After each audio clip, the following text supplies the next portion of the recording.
Welcome to the deep dive. Today we're pulling back the layers on a really remarkable set of sources. They weave together, ancient history, cutting-edge science, and some pretty high-stakes espionage. Yeah, it's a truly intricate narrative of global intrigue. And our mission really is to unpack the most surprising connections and crucial insights for you. Indeed. We're going beyond just, like, what happened. We want to explore how a forgotten historical mystery can become the fuse for a modern, catastrophic plot. And what these events reveal about human nature, ambition, all that. Exactly. We'll extract those crucial nuggets, revealing connections you might never expect. Our sources for this deep dive, they're a fascinating mix. We've got a fictionalized account of a Russian sea captain, intelligence reports hinting at global manipulation. Cutting-edge scientific studies, too, on deep-sea phenomena, which is just fascinating stuff. And even the personal memoirs of an English lord. So what we'll extract for you are the core threads, the things that connect these seemingly disparate elements. Yeah, offering insights into a truly astounding series of events. Honestly, it will make you rethink the hidden connections shaping our world. Prepare for those aha moments, then, as we trace the threads of this narrative. We're going from the murky depths of the Black Sea all the way to the bustling ports of the Atlantic. We'll expose just how interconnected these stories truly are, and critically, why that matters. Okay, let's begin our journey. Picture this: a dimly lit, secluded watering hole in Odessa, Russia. Here, we meet Alexei Fedorov, a customs man, and Captain Tavrov of the Odessa Star. Right, and Tavrov, he's a man bearing the weight of past family tragedy, finds himself facing this, well, strange and unsettling proposition. What immediately strikes you in these sources is the atmosphere, isn't it? It's just palpable, this feeling of desperation and underlying corruption. Definitely. Fedorov, who's usually quite boisterous apparently, is strangely subdued. He's nervously tugging his beard, glancing around. It's all very suspicious. And he offers Tavrov thousands of rubles, a huge sum to transport passengers on the Odessa Star. Which, this ship sounds awful. It was so notoriously unappealing, sailors actually called it the stench of death. They actively avoided it. Like the plague. Yeah. So the fact that this unseaworthy vessel is key to the deal, it just hints at something much larger, more clandestine. And despite his deep attachment to Russia, Tovarov, he's a pragmatic guy. He can't ignore the offer. He knows the Bolsheviks are arresting, executing the old guard. There's this climate of fear, but also opportunity. And other captains are already whispering, right?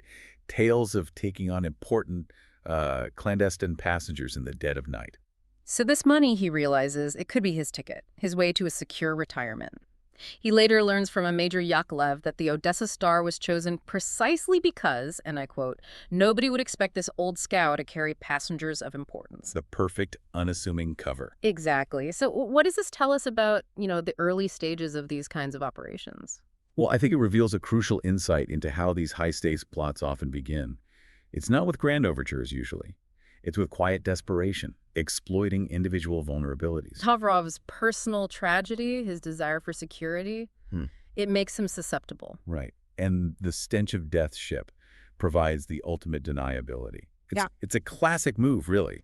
Disguise monumental importance with utter insignificance. This vulnerability, it seems like a consistent theme across our sources, actually. It really is. Speaking of vulnerability, let's connect this across time and geography. We jump far across the globe to the seemingly ordinary main town of Rocky Point. Okay. Here, a brilliant scientist, Leroy Jenkins, he's a former oceanography professor, now a lobsterman, believe it or not, frantically calls his childhood friend, who happens to be Police Chief Charlie Howes. And this is where we see the immediate impact of these unseen forces. Jenkins warns Howes, tells him there's an imminent, massive wave heading straight for town. Specifically targeting the controversial Harborview Motel. This place, built on stilts out into the harbor, was a local flashpoint. There were rumors of bribes involved in its approval. Right. And Chief Howes, well, understandably, he's incredulous at first. He even jokes that some people would be happy to see the motel washed into the sea. But it raises this fascinating human question here, doesn't it? Why the skepticism from Howes? Jenkins has this impeccable scientific background. He was the smartest kid in class, the source says. Exactly. And he's predicting the perfect tidal wave, calculated to hit in just 25 minutes. But Howes, even though he knows Jenkins is brilliant, he struggles. It's an immense decision, evacuating hundreds of people for a threat he can't see. He's terrified of being a laughingstock if he's wrong. That's such a crucial point. It's that constant tension, isn't it, between public perception and scientific truth. The sheer weight of responsibility. Knowing the devastation if he's wrong, but also the public ridicule if he acts on what sounds like, well, an outlandish claim. Ultimately, though, he acts. He concocts a bomb threat, gets those sleepy guests onto buses. And just in time. The tsunami, it isn't like the movies, not a towering wall of water. It's a series of 3 surges. Yeah, our sources describe how the harbor actually emptied out for a few seconds. Like a kid pulling the plug in a bathtub. It must have been eerie. Before the water just roared back in, the sound was like a 747 taking off. And the motel, it vanishes. Gone. Leaving only pilings, described as looking like bad teeth. Chilling. The details here are so chilling because Jenkins later explains how these tsunamis travel incredibly fast, 600 miles an hour on the open ocean, but just as a mere ripple, you wouldn't even notice it on a ship. Right, but then they slow down and build immense energy as they hit shallower water near land. That's where the danger is. He'd seen it before off New Guinea. An undersea slide generated similar waves, killed thousands. So this event in Rocky Point, it's like a localized, terrifying example of a much larger unseen force. A prelude almost. Exactly. A localized proof of concept. A demonstration of vulnerability that, as we'll see from the rest of our sources, is about to be weaponized on a global scale. So from the desperate sort of low-tech dealings in Odessa, we now dive into a completely different realm of vulnerability. The cutting-edge, high-stakes world beneath the waves. Our sources pivot to the deep ocean research submarine, the NR-1, off the coast of Turkey. The stakes are just as high here, but the threat, it emerges from within. Okay, let's unpack this. We find Captain Joe Logan and marine archaeologist Dr. Pulaski deep underwater. They're retrieving amphorae ancient clay jars. Pretty standard stuff for them, presumably. Until things take a really sinister turn in the silent depths. Yeah, what truly stands out here is the sudden, just cold-blooded betrayal. Pulaski, who's seemingly just a guest scientist from the University of North Carolina. Right, just visiting. He pulls a Tokarev TT-33 pistol, which is a rugged, standard-issue Soviet-era sidearm, by the way. That detail alone immediately signals this is professional, calculated. No hesitation, he hijacks the sub, orders Logan to cut all communications with their support ship. They're supposed to just wait. And then this huge shadow glides under the sub. A horrendous metal clang echoes through the NR-1.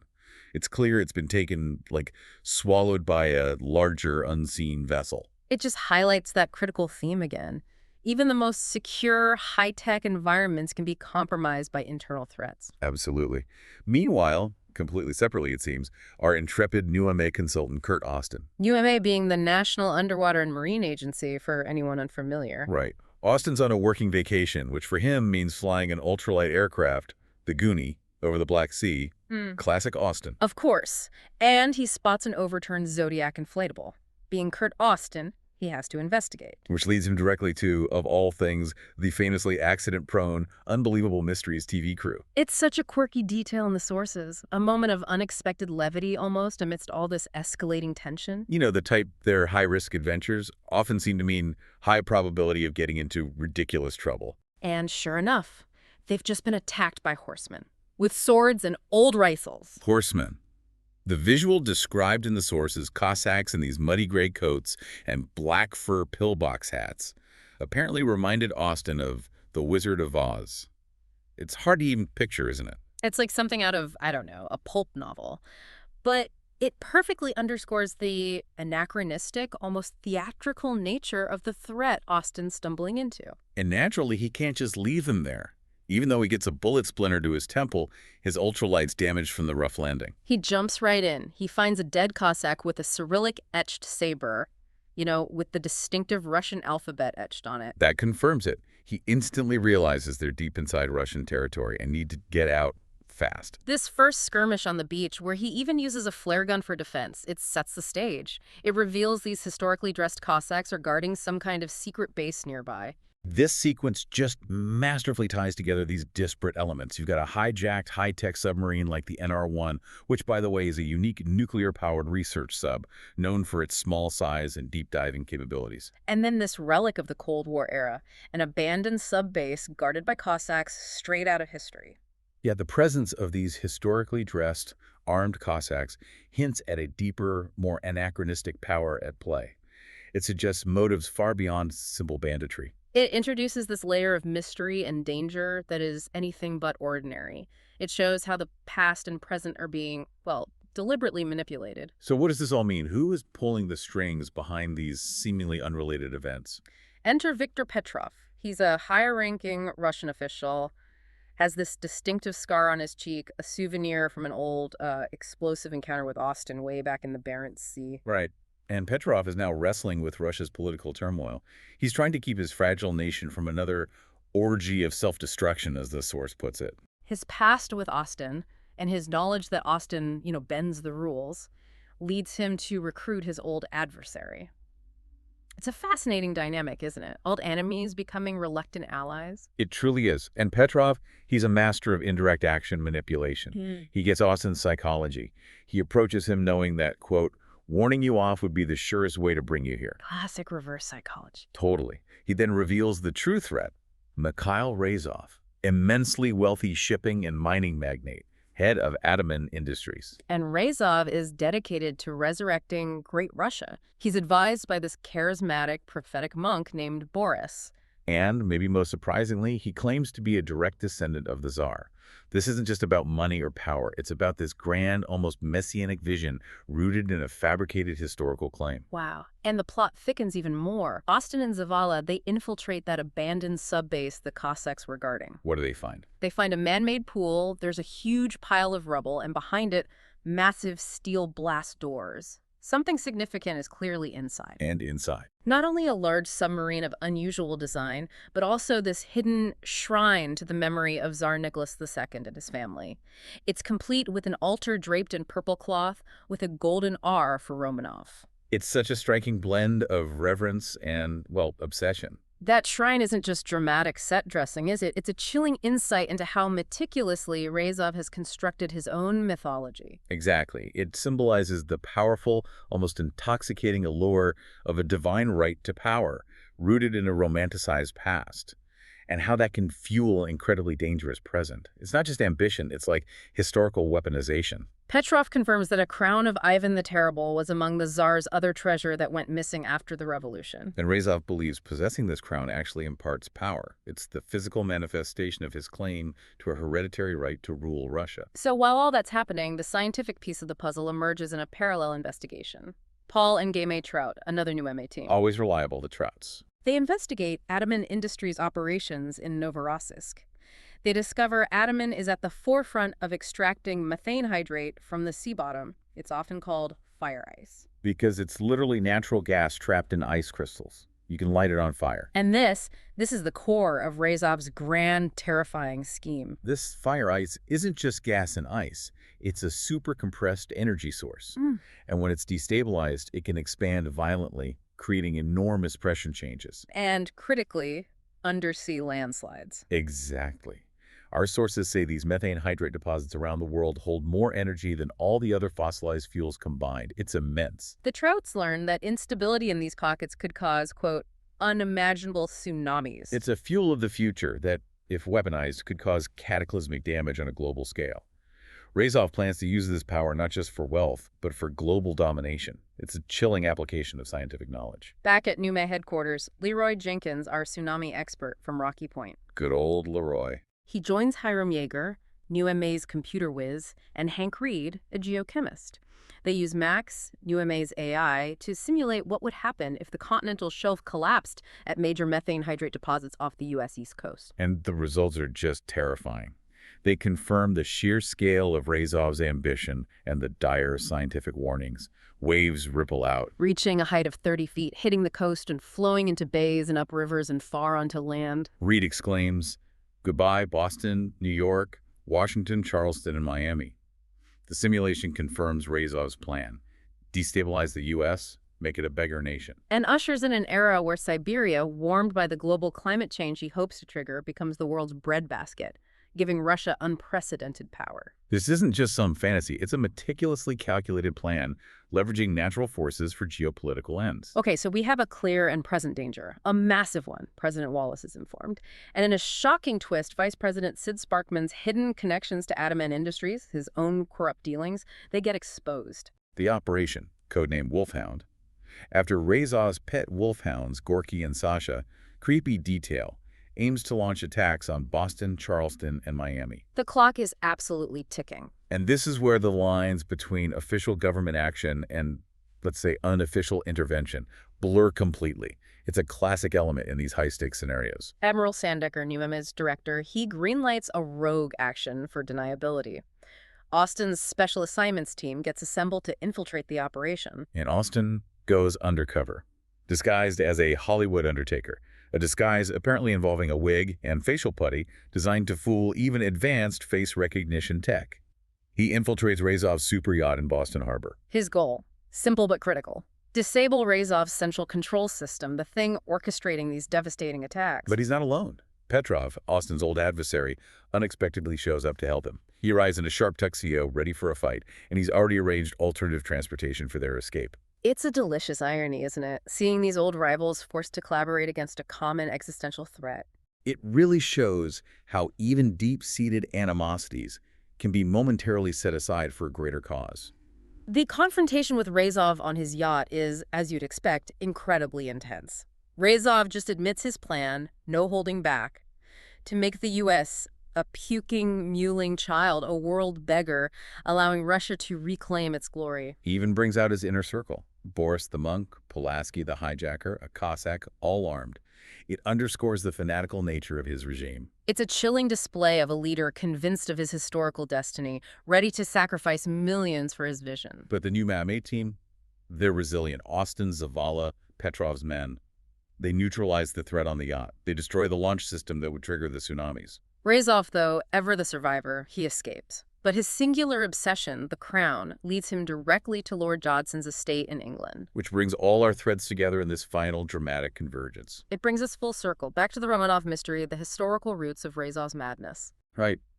Dodson, whose grandfather received Major Yakovlev's journal, remember him from the Black Sea story earlier. He confirms it. The crown of Ivan the Terrible was indeed entrusted to an English agent by the Tsarina. She believed it should find its way to a surviving Romanov to reclaim the Russian throne, a historical legacy now violently twisted by Razov. And exploited for his own ends. In a truly climactic scene, Razov, still clutching that crown to his chest, ends up sinking in quicksand on Dodson's estate. Tragic, almost Shakespearean. Austin offers help, extends a hand, but Razov refuses. He mutters, "I won't let it go." He drowns. The crown sinks with him, glittering for just a moment before vanishing into the muddy water. Taking its legacy and his obsession to the bottom. It's a powerful, almost poetic end for a man consumed by a symbol. The crown, this potent symbol of power and lineage, literally becomes his undoing, drags him down. Yet, the story doesn't quite end with the crown's loss. Petrov later reveals something fascinating to Austin. The Grand Duchess Maria, the supposed surviving Romanov. Yeah. She actually had two living descendants, a man and a woman. But they've chosen to remain private, live normal lives. Wow, so the truth, it seems, is often far simpler than the legends and grand conspiracies we create. Exactly. But no less powerful in shaping destinies. It's a poignant reminder that true legacy isn't always about crowns and public claims, but maybe about personal choices. What an incredible deep dive, really. We've journeyed from, secret deals in a grimy Odessa watering hole to terrifying tsunamis on the coast of Maine. From hijacked submarines to these grand conspiracies rooted in historical obsession. All powered by the frightening potential of fire ice. It's such a complex tapestry, isn't it? And a powerful illustration of how easily scientific knowledge can be weaponized. It's a profound reminder, I think, of how individual motivations, whether it's profit, power, even misplaced patriotism, can intersect with forgotten histories and cutting-edge science to unleash global-scale threats. That quest for historical legitimacy, in Razov's case, it fueled this dangerous desire for future domination. Yeah, demonstrating the peril of romanticizing the past without understanding its true lessons. And it really makes you wonder, doesn't it, what other lost historical artifacts or maybe forgotten scientific discoveries might be waiting out there, waiting to be weaponized or misused in our modern world? And who might be waiting to exploit them for personal gain, for political gain? The past, it seems, is never truly buried. It's merely waiting for someone to unearth it. It's definitely a question worth pondering deeply. Until next time, keep digging, keep questioning, and always strive to stay well informed. You've been listening to The Deep Dive. Join us again soon for more surprising facts and profound insights.